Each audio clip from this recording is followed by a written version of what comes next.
بسم الله الرحمن الرحیم. حضرت عبداللہ ابن مبارک رحمه الله یو پیرا حج للاړو. فرمایي کله چې د حج نه فارغ شم نو لږ ساعت دپاره مې ارام وکړو، سترګې مې پټې کړې. څه ګورم چې خوب وینم چې یو دوه فرشتې د اسمان نه نازلې شوې. یوې د بلې نه تپوس وکړو چې سخت کال څونه خلکو حج وکړو.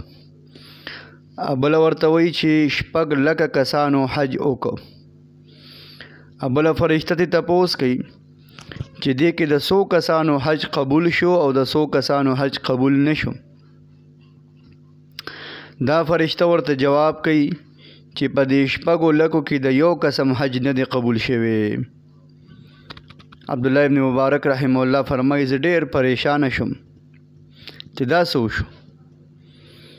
بیا ویدې فرشتې د یو چمیار نوم واغسته چې علي نوم یې چمیار دی، د هغه حج الله قبول کړی دی.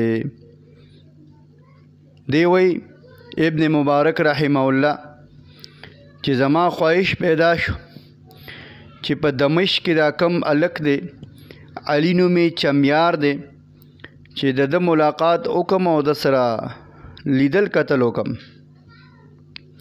دمشق ته لاړم، معلومات مې وکړه، د علي کور ته ورسېدم. ور مې وډبو، علي راووته. مې چې وروره څه کار کوې؟ وي چې زه د چمیارۍ کار کوم.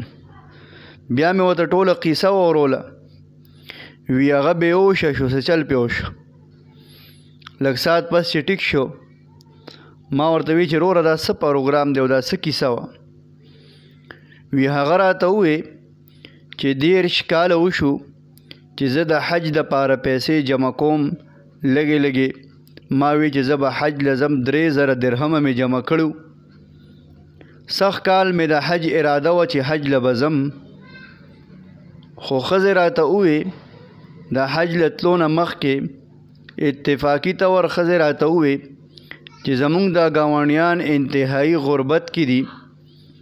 3 مرض ده چې ډوډۍ یې نه ده خوړلې، او بله ورځ ما ولیدل چې د ضرورت موافق چونکې ډېر غربت او بدحالي وه ورکره، نو مردار یې خوړه.